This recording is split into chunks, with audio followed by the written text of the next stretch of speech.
Oh, how are we doing? Hell yeah, dog. It is a beautiful Sunday night here in New York City. Oh, fuck me, man. It is what? Hold on. Come on, Apple Watch. Turn on. 12:31. So it's Monday. It's a beautiful Monday night. Whatever. Fuck you. I don't care, dude. I just woke up. But yeah, it's fine. We're here. It is a beautiful day here in beautiful Manhattan, New York City. Hope y'all are having a good one. Hope y'all had a good week. We're here to round up the week, talk about what's going on, what's been happening, what I'm thinking, what I'm dealing with, blah, blah, blah, blah, blah. Whatever. Fuck you. Who cares? I had a good week. I got back into the city. I was home in Ohio for 10 days. I was home in Ohio for 10 whole days. I always go home for Halloween, and I ended up it was a little extra long trip this time around. But I went home to Ohio for 10 days, and it was a great trip. But probably my favorite thing, the highlight of the entire trip was it wasn't a billboard. You ever been driving down the highway and they have those signs on the highway, like they'll let you know, like, hey, construction up ahead or accident ahead or, like, or things like that, like they're highway signs.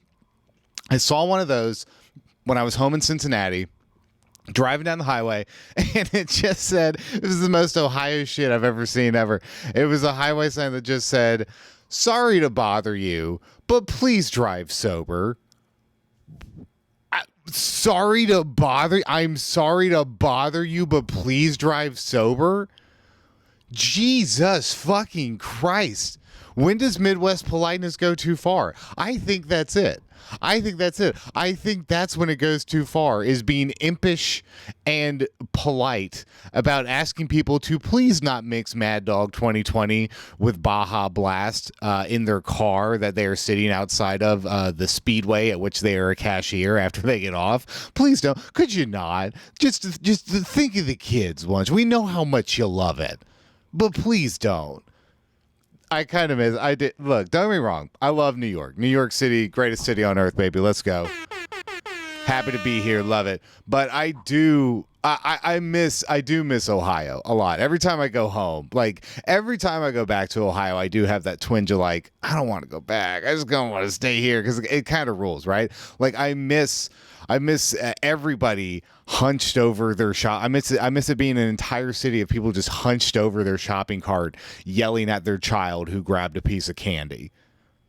That's the best way to define that entire city. Is just a 320-pound woman hunched over a shopping cart at Kroger being like, "Put it back. I told you we're not getting any fucking Skittles." It's a lot of that. That's most of it. That's most of what happens there. And that's my home. And that's my stock. And that's where I come from. No, that was great. They came home. Now I'm home. I've had a good week. Did some stand-up.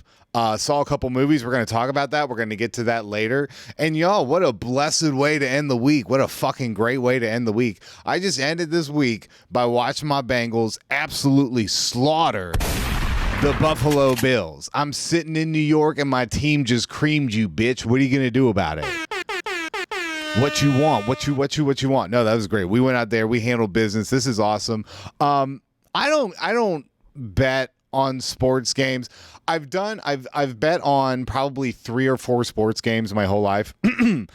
Each time it has not ended well for me. I think I've done a couple parlays or something. Never has ended well for me. Never once when I have bet on sports ever has it ever ended well for me. So I just stopped, right? After like the 4th straight L in a row, it's just like, all right, well, I'm just not doing this. After the 4th time in a row of losing $100, it's just like, yeah, we're not like doing this. What the fuck are you talking?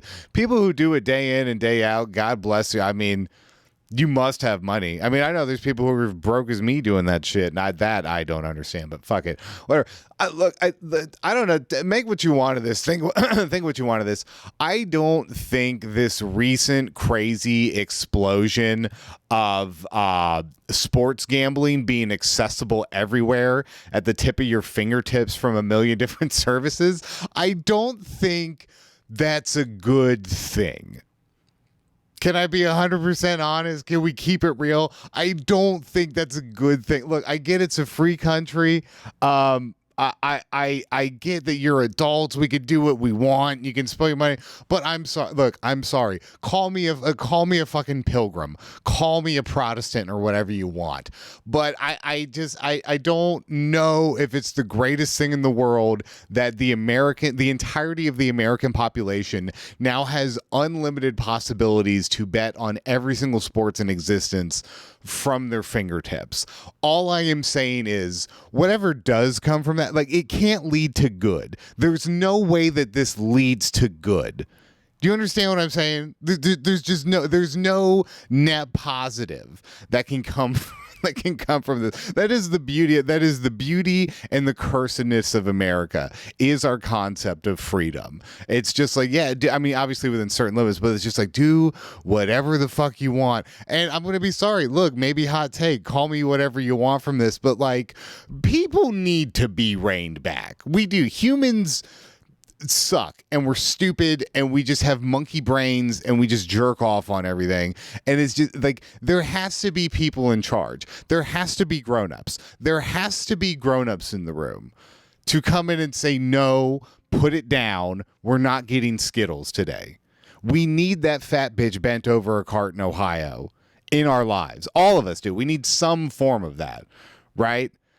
But so that's kind of the beauty and the curse of America, is like, do whatever you want, but it's like, yo, man, I don't know if we should be allowed to do whatever we want. I don't think people should be allowed to, because when the people are allowed to do just whatever they want, people die. I think that's just usually the result of that in one shape or another, is just people die.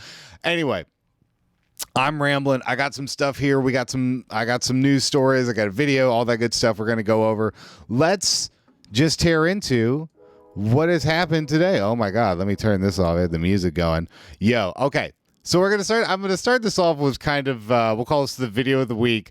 So this video it's a little bit old. But it was just recently brought to my attention by the good buddy, great comedian. Shout out to Dane Rothenberg, love him to death, co-host of my other podcast, Bottom Text. Go check that out. But this is a video that was brought to me. This is a classic airport freakout video. And the airport freakout videos are these are so intriguing and special to me. Because here's the deal. I get it. Oh, hold on, I don't want to start that yet. I get it. We all have our moments, and we all have this. Flying is like one of the worst fucking things ever. It sucks. And they will kick you off the plane for no reason. They'll just be like, yeah, no, fuck you. You just don't. And that's it. And you don't have to. It's horrible. Traveling sucks. Flying sucks. Flying, it doesn't matter if you're flying, taking the Greyhound, taking the train, whatever. Traveling sucks all kinds of ways. Flying just happens to be the quickest, so that's the way you go about it, right? I get it. It sucks. You have these moments that you want to freak out, but there is nothing, absolutely not a single goddamn thing in this world that is worth being on the no-fly list. Unless, if you have any sort of hint of you like to travel or you need to travel or just whatever, there is no shit that any airline can pull that is worth being on the fucking no-fly list. Do you understand? So this is what blows my mind. I get it. It's frustrating. We all want to like blow up sometimes, but there is nothing in this world that is worth not being able to fly ever again. So I want you all to see this. So check this out. I believe this is at the Detroit airport. And just this guy is great. Listen to him.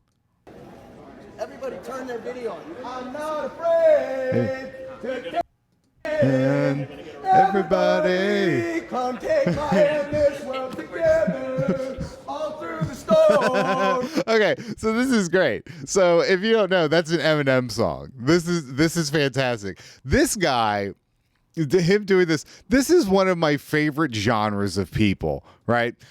People who get into just shitty or shaky scenarios and they think, I'm going to sing my way out of this. I love dudes like that because it happens. Does anybody remember? I wish I remembered this guy's name, but you can Google it and find the video. There was a guy who was in court, and I think he was there for like his sentencing, and he just starts singing to the judge about how he's sorry. Like literally he's at the judge and he's like, I'm sorry, Your Honor, for all the things that I've done, for all the pain that I've caused. This dude legitimately thought he was going to sing his way out of a court indictment. These people think musicals are real. It's great. This is their fight or flight response is no. The Chitty Chitty Bang Bang is real. I know how to get out of this. So he starts singing this Eminem song. So this is fantastic. Everybody, come take my hand. This world will walk together through the rain. But I'm a creep. And then he just goes straight into Creep from Radiohead for no reason. He's just, dude, he's like, I thought, you thought he had a purpose with the like, oh, I'm taking a stand. He's just like, no, dude, I'm jukeboxing my way out of this. This is what the people want. I'm giving it to them. Let's bring a little Detroit to town. A little bit of Radiohead. A little bit of Detroit to town. A little bit of Radiohead. I do not believe Radiohead is from Detroit. Please correct me if I'm wrong. Please let me know in the comments, in the chat, whatever. But I do not believe. Hold on. I can Google this right now. I have a fucking phone right here. I can Google it. Radiohead. Blah da da da da da da. Rock band. They're from fucking England. They're not even American. They're from fucking England. He couldn't be more off, but he's all right. But let's hear what you have to say. Let's bring a little Radiohead into this. Amazing grace, how sweet the sound. Yes, my favorite Radiohead song, Amazing Grace. Love it. You used to play that in the dorm room all the time. Dirty fucking cop right there. Go ahead, pull your gun and put a bullet through my head. Jesus Christ. Okay. This escalated. Now he's filming. I'm not afraid. I'm not afraid. Why did you guys have body cameras? Call King County DEA, the head chief. He's the one that's going to track all those sexual girls that were trafficked right there on that plane. Okay. All right. Okay. So we can say there's not much left. You get the idea of this one, right? So this is the plot twist. This is what this all like stems and comes back to is, I guess essentially what he's saying is he believes there are women being sex trafficked on the plane there. Obviously, this guy is crazy. I don't believe that's actually happening. I think this is just a crazy dude. And see, here's the worst part about this shit. Here's the worst part. And like the Sound of Freedom shit, that movie that came out a while back, everybody who went to go see it, losing their minds and everything. This is the worst part about people like this. Like they're psychopaths and they're crazy and you want to go to criticize them. But then on the flip side, it's people being like, well, why are you criticizing people who just want to protect trafficking victims? Why are you criticizing somebody who just wants to protect children? Like, their intentions are pure. Don't get me wrong. Like, they want to protect people. They want to protect children and anybody who could be trafficked or victimized. Everything. Like, yeah, that's good intentions. That's pure intentions. But then they turn around and they're like, yeah, it's the Jews doing it. It's like, okay, all right, buddy. That's okay. We lost every time. Like, so it's like, it's such a weird fine line with criticizing these people. It's like, look, I'm not criticizing what you're fighting against. I think we all are. Anybody who's not a sex trafficker is against sex trafficking, obviously. You're wrong about everything else around it, basically. I don't know. It's such a shitty thing. Anyway, shout out to Radiohead. Go stream Radiohead's new single, Amazing Grace. You're going to love it. It's a smash hit. Fantastic. What do we got up next? Okay. Yes. What is it? Oh, yes. All right. So this was the other big thing. This was the fun one. And hey, this hits extra home living here in New York City. We're going to top the Scoop Bagel shit. I believe I have a hot take on the Scoop Bagel shit, and I am not alone. My buddy that I mentioned earlier who pointed that previous video my way, Dane Rothenberg, great New York City comedian, He agrees with me. He fucking agreed with me. I am not alone in this. I'm not crazy. We're going to talk the Scoop Bagel shit. And if you don't know what the Scoop Bagel thing is, here, I'm just going to play this. Give this a listen, a watch. We'll fill you in right here. Nothing more stressful than ordering a bagel in New York City. I can think of a million things more War. War is a lot more stressful than ordering a bagel in New York City. Brother, this is New York City. Do you know how easy it is to get a bagel? I can't walk 2 feet in this city without walking past a place trying to sell me a bagel. It's very, very easy and not stressful. And they're like $3. Anyway. I just went to a bagel shop here. I'm from Los Angeles. And, okay, this is automatically where your opinion should be disqualified right here. This is where you get lost immediately. I don't care anymore, but it's nothing personal. It's just, but you said the magic word. You said I'm from Los Angeles, and it's like, alrighty, well, there you go then, and we're done. Los Angeles, if you order a bagel, you walk in, you say, hey, can I get a scoop gluten-free bagel? The person behind the... I'm sure you do. In Los Angeles, you walk in and say, hey, can I get a scooped gluten-free bagel? Because of fucking course you do. That's just goes without saying. That is hello in Los Angeles. Bars usually like, of course, we have these different options today for gluten-free. Of course, I can do that for you. In New York, I just walked in and asked for a gluten-free bagel. The guy just looks at me and goes, I'm not scooping your fucking bagel, bro. Yeah. Because they won't. I mean, and he can do that. I mean, mostly, here's the thing. If you were to do that anywhere else, like I'm from Cincinnati. If you went into a bagel place in Cincinnati and you're like, hey, can I scoop my bagel? Even if they weren't like super familiar with it, it wasn't normal. A lot of people didn't do it. The guy would still be like, yeah, sure. Okay. Yeah, I guess. Why not? Fine. I'll do it. But yeah, dude, you can't do that in New York. They're like, hey, can you gut that bagel? And in New York, they'll just be like, I'm going to fucking gut you. And I'm not saying that that's right or wrong. I'm not defending like New Yorkers' mentality against that or whatever. I'm just saying that is the reality. That is what's going to happen. You have to know the certain things existing in this city. It's just how it works, right? So, I mean, I don't know what you expected. It's like, dude, that's how I want it. It's like, get the fuck out of here with that shit. And I was like, all right, on to the next one, I guess. Yeah, on to the next one, where he's probably going to tell you the same exact thing. Okay, so here's the thing. This guy received waves and waves of hate. Scoop Bagel dude was the, ran out of New York City for hatred, right? And I get where people are coming from. I understand the mentality. And again, I think New Yorkers, they kind of, they maybe go a little bit too far with stupid shit like this. Because on the one hand, it's like, dude, if this is how people want to eat their food, it's how they want to eat their food. Like, just shut up. It doesn't affect you. Who fucking cares? Everybody just move on with their life, right? If you don't have to eat it like that. If he wants to eat it like that, it's fine. That's the adult, like, grown-up response to this, right? Like, who cares? But I get the response. I get why people responded the way they did and blah, blah, blah, blah, all that. And on the flip side, here's the hot take. You ready for it? Here, it's coming in. I guess in a follow-up video, he pointed out, oh, part of it is it makes more room for cream cheese. And when he said that, he had my attention because I love bagels. But you know what I love more?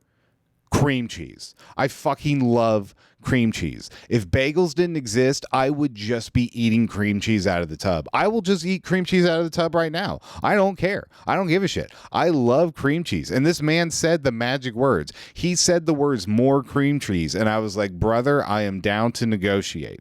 I am open to what you have to say. All I'm saying is let's slow down the hate. Let's slow down the heat. I see the vision. I fuck with it.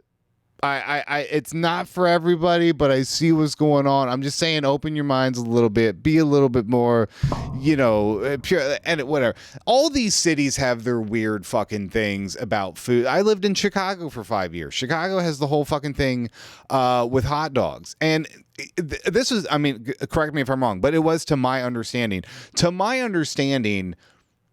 In Chicago, it's not so much that you don't put ketchup on a hot dog. It's that you don't put ketchup on a Chicago dog. You definitely don't put ketchup on a Chicago dog. A Chicago dog is a very particular set of ingredients on top of a hot dog. And yeah, throwing ketchup on top of that would ruin it. But if you just have a fucking wiener in a bun in Chicago, I don't think nobody's going to look at you for putting fucking ketchup on it. Nobody would care about that. Like, who gives a shit? It's a hot dog. It's a tube of pig buttholes put together. Do whatever you want to it. You can put dirt on it. It would be an upgrade from that.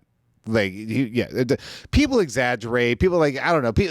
People like shit like this is like a meme, and then people let it dictate their actual life and their opinions and their taste and their interactions with other people. And it's really stupid. I don't give a shit, dude. Eat your fucking bagel however the hell you want. Doesn't affect me. I mean, I don't know if I'd call the guy an asshole for not scooping the bagel for you. I'd call him a New Yorker. You probably went into like a rundown bodega in New York and asked for that. And that's what happens. If you want to win into one of these like shitty $8 a bagel pieces of shit bougie places in like Soho or something, I'm sure they would have been happy to it. The fucking blue-haired, nose-piercing barista would have been more than happy to gut your bagel for you. But no, you didn't. You went into a bodega and you said it with your chest. You said it with your chest. You went into a bodega and you asked that nice Persian man to gut that bagel for you, and he just went, "No, I'm not fucking doing that." And yeah, that's what happens. Like, you just go, "All right," and then you walk away. That's just how this city goes. All right. Anyway, enough of the scoop bagel, dude. I've said my hot take. I've said my piece. Everybody can come for me in the comments if you want. All right. A little bit of like news. So this dropped, and this was a little bit crazy. Sam Bankman-Fried's found guilty. SBF, Sam Bankman-Fried, was found guilty on all charges of all this fraud shit. And to my understanding, he's facing upwards of like 100 or 150 years in prison, like maximum sentence for all this shit. And yeah, I mean, a lot of people thought it's like, look, he's a rich white kid. He's going to skate on some of this shit. But here's the thing. You will notice this. If this dude, this is where the line comes in. This is what people miss. This dude defrauded people, right? That is what he was charged with. There's all kind of charges of fraud. But he didn't just defraud people. He defrauded rich people. And you don't do that in America. There's one big number one no-no in America. You can defraud people, you can scam people, you can abuse people, you can do all like anything you want, right? But you don't do it to rich people. You don't dare. That's when they'll fucking come for you. If this guy would have been fucking defrauding people in nursing homes, nothing would have happened. He would have paid a $500 fine and walked away. But he didn't. He stole millionaire and billionaire money. And that's when they're going to fucking come for you. If you think you can get away with that, if you think you can get away from like fucking with rich people, you've got another fucking thing coming, dude. If you have enough money, if you are a rich white dude, there is, I mean, borderline no limit to what you can get away with in this country, but nobody gets away with fucking over the rich. They will make sure of that. So he's fucked, dude. I mean, he got absolutely ramrodded in this shit. Also, what I want to know more than that, I mean, fuck the financial bullshit and all that, whatever. The point from all this that I took away from it, everybody was posting him and then his girlfriend. I wish I could remember his girlfriend's name. But both of them look like fucking drowning Muppets, right? They're just, they are both ugly dorks. And people keep posting their pictures and pointing out, like, hey, like these two fucking like ugly dorks had a crazy poly sex harem and have had way more sex than any of us ever will. These two crazy Muppet-looking dorks have had way more sex than any of us ever will. And this is a point I've made before. I will say it now, and I will probably say it again in the future, because I really want to reiterate this for everybody. I need y'all to understand this. It does not count. It does not count when it's with other gross nerds. Do you understand? Getting laid, getting pussy, doing it, yeah, whatever, I'm a player. It does not count if you're a gross nerd and you're just doing it with other gross nerds. It doesn't count. That is just sludge colliding into sludge. Doesn't count. I'd make some crack and somebody'd be like, oh no, nerds have sex all the time. Have you ever been to an anime convention? Nerds get all this. And I'm like, yeah, dude, it doesn't count. It doesn't count because it's just two gross nerds. It's two people just finding another person who smells worse than them so they don't notice that they fucking stink. It doesn't count. It's sewer sludge slamming into each other. It doesn't count. So knock it off. It doesn't. It doesn't count. I'm sorry. I don't make the rules. You know exactly what I mean. You know exactly what I'm talking about. It doesn't fucking count. Even with these people, even when they're like billionaires, whatever, it doesn't care. They look like melting Muppets. Doesn't matter. Ugly people can have sex. Look, ugly people can have all the sex that they want. That's fine. Ugly people can have all the sex that they want with each other. You're free to do whatever. But don't turn around and use it as this bragging point. And you just, well, I get fucking laid all the time. Yeah, I bet you do. To somebody who looks exactly like you. And I mean, great, live your life. But I mean, you know what I mean. You all know what I mean. You know what I mean. Stop playing with me. Everybody stop testing me. Anyway, SBF fucked with rich people. That is the number one group of people that you do not fuck with. And he went ahead and did that. That's great. So he's probably going to jail. I don't think he's going to jail away for hundreds of years, but I think he's going to get a pretty nice sentence. Because again, exactly what I was saying before. He broke the cardinal rule. Like you don't do that. You just don't do that. Yeah, fuck that guy. I don't care. I don't care about anybody. What he defrauded crypto people, right? That was his whole thing. I don't care. I don't care about people who lost their money to make believe coins. I don't feel sorry for people who lost their money to internet bucks. Sorry. That's what happens. There's like 5 people who made a ton of money in crypto and then like nobody else did. There was like a period when it was first really coming up where if you got in, if you bought good and then you sold at the right time, you killed it. And then like nobody else has done anything with it since. And everybody just like grabbing onto it. It's great. I'm sorry. I do not feel bad for anybody who lost their house because of Dogecoin.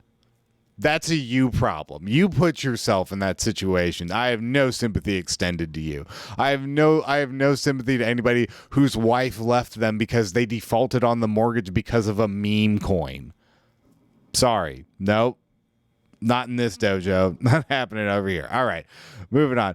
Movie news. So I'd said earlier when I first started this that I went to the movies. I went to see a couple of movies this week. First off, I saw Killers of the Flower Moon. A phenomenal. Martin Scorsese is the GOAT once again. I mean, dude, you know what the best thing about Killers of the Flower Moon was? It was a $200 million movie, and we're so inundated with $200 million movies. There's a ton of $200 million movies that come out now. But they don't look like $200 million movies. They look like CGI goop. You know what I mean? It just looks like 2 people talking to each other in front of a green screen. Killers of the Flower Moon cost $200 million, and it fucking looks like it. It feels like it. The massive scale of this film is phenomenal, and that 3.5-hour runtime does not feel like it. Flows perfectly the entire time. So good. Martin Scorsese is the king, and he is only getting better as he ages. It's so good. Everybody's complaining about, I'm not going to go see a 3.5-hour movie. Fuck you. Yes, you are. Go do it. Go do it. You know why it's 3.5 hours, and you know why it's okay. You know why it's fine that is 3.5 hours, because it is a story, and it is a film, and it is performances that are worth being bigger than you. Go see it in a movie theater because they are worth being bigger than you and taking up your day. That's how fucking good it is. Martin Scorsese is one of the greatest filmmakers of all time. We don't get many movies from him. When we do, it is a spectacle. And he is worthy of taking up 3.5 hours of your time on a big screen. Absolutely. Abso-fucking-lutely. Because that's what fucking great art is. That's what you do. Take off yourself, get rid of the ego for a little bit, go be a part of something bigger and better than you for a little bit. Go see a movie. Go be a part of something bigger and better than you for 2 hours. In this case, 3.5 hours, but it's Marty Scorsese. He can do whatever the fuck he wants, right? Killers of the Flower Moon, phenomenal. Please go see it. I opted for IMAX. It was great in IMAX. But yes, please go check it out. Please go see it in the theaters, and it's great. But that was the second movie I see. The first movie I saw when I got back into town was Five Nights at Freddy's because I am a cinema artiste. No, I popped in. Killers of the Flower Moon was like an investment. I had to like plan my day around that. Five Nights at Freddy's, I was able to kind of just pop it and see. So I saw that first. I saw Five Nights at Freddy's. This thing has cleared. I think it said it somewhere here in the article. It's cleared $113 million as of the time of this article, November 5th. Yeah. And today's the 5th, right? Yeah. As of today, this movie has made $113 million. We'll see tomorrow on Monday what it cleared over the weekend. Five Nights at Freddy's legitimately might end up being one of the highest grossing horror films of all time. People don't realize that. Horror films don't make a lot of money. They never really have. I mean, you have ones that'll be successful, but even the best success is the most you can kind of hope for is, around like 100 million or so. But Five Nights at Freddy's might legitimately end up being one of the highest grossing horror films of all time. And that is fucking wild. That's insane. And I also, I looked at this because I just fucking, this is what I do, right? I looked, they filmed this movie so this movie came out in October of 2023. They filmed it in February, March of 2023. So they wrapped filming of this in March of this year and released it in October of this year. That is an insane fucking turnaround. If you don't know anything about film production or how long shit takes, that is an insane fucking turnaround. Most of your standard movies take at least a year in the editing process or so. At least a year. To have this out within basically a handful of months, fucking insane. It's wild. But they banged it out. The Blumhouse method is awesome. I love Blumhouse. Blumhouse reminds me a lot of Roger Corman. Here's a cool little film history lesson for you if you're not familiar. Roger Corman made slop, just garbage movies in like the 50s, 60s, 70s. Just B movies that they would play at double features at movie theaters, right? But he knew that he was making slop. He knew that he was making garbage. Basically what he would do is he would just make 1 million movies a year with small budgets. But one of those movies would actually be pretty good and be a hit and take off. Like maybe 1, 2, 3 of those movies a year would actually like take off and be in movies. And the rest of them would kind of break even. But those 2 or 3 movies that really hit made him a ton of profit. And that was the method. That's kind of how Hollywood used to work. It was like, yeah, man, you just make like smaller movies and then maybe like 1 or 2 big ones, like a year blockbuster. And then, a handful of the smaller ones hit and they pay for that, blah, blah, blah, blah, blah. And Blumhouse kind of does that. Blumhouse is like, we make a ton of movies a year. They're all made for like $5 to $10 million. I think Five Nights at Freddy's was 20 million, but that's Five Nights at Freddy's. And they just pump them out and they're not all hits, but enough of them are that it keeps churning them out. That's how it's supposed to go. Listen up, fucking Marvel, Disney. Not every single movie needs to be or should be $250 million. Not every single goddamn movie that comes out should have to make $1 billion in order to turn the slightest of profit, even $1 of profit. They're talking about the Marvels, that new movie that's coming out. That movie, just to break even, what they were saying, just to break even, not even make a profit, not even make $1 of profit, just to break even, has to clear about $800 million. That is insane. That is fucking insane. That should not be demanded of any movie. That should not and cannot be expected of any movie. You have to clear $800 million just to turn a profit. And then every single movie is like that now. Now every single movie is like, it's not sustainable. We can't do it. And not only is every movie, like they're all like that. So they're all coming out back to back to back to back, day after day after day after day. And so what? You need all of us to go see all of these movies all the time? Who has the time and or the money for that? Right? It's not a sustainable system. We can't keep doing this. But I mean, I don't know if they have to have figured it out by now, but they seem to keep chugging along. But I don't know. The shit's got to hit the fan. Enough Marvel movies have to eat shit until they're like, all right, cool. That's really what it's going to take. It's going to take one. I mean, they've had some bombs and they've had some stinkers, but it's going to take one, just absolutely embarrassingly eating it for them to correct course. And I don't think we're too terribly far off from that. I don't. But who knows? I mean, we'll see. There's like the Deadpool and the X-Men shit come out. That is exciting. That's cool. I'm excited to see X-Men That's fun. I want to see them. They just got them, but I'm losing interest. I've already kind of lost interest, and I'm like, I don't really feel much of a need now to go see Marvel shit. But I mean, I'm kind of at the point now where it's like, I'm going to go see whatever I feel like seeing in that realm, just whatever looks good or whatever interests me. But that's not going to work, because in order to even just watch whatever random movie I want to see, I have to have watched 5 TV shows and 3 different movies, and I can't do that. And then everybody else can't do that. Like there's like weirdly like so much of us, like so crazy much of us being asked of us as consumers. And then we're like, yeah, we can't do that. And then Hollywood is still like, but I don't understand why not. Why is everything failing? Why isn't all of our movies making $1 billion? Why isn't every single one of our movies making $1 billion? I don't understand. Things are different now, and this scares me. And it's like, yeah, dude. People don't want to understand. People don't want to understand, or at least accept, the Marvel and the comic book shit was a fad. It was a very long fad. It was an abnormally long fad, but it was a fad. Like we kind of started to view it as this weird institution and this standard of cinema. I mean, there are people who like have grown up now. I mean, that shit started in what, like 2004 or whatever. It's 2012. That shit's been going for almost like 20 years. That means that there are people now, there's like kids or whatever, who grew up, and Quentin Tarantino said this, their idea of going to the movies is going to a Marvel movie, because that's what they grew up with. Because we were just so inundated within these last 20 years from it. So you now have people who they grew up with that. So now their idea of going to the movies is like Marvel movies, essentially. So we thought of them as like these weird institutions, and they're never going to go anywhere, and we're never going to get sick of them. And Disney put all of their eggs in that basket and just go, go, go. That we never took the time to stop and realize like, oh, hey, maybe this is a fad like every other fad is, like kind of how almost every other thing in show business has been and ever was, and blah, blah, blah, blah, blah. And now we're slowly starting to realize it after they've sank billions and billions and billions of dollars in it, and they're starting to not see some of those billions come back.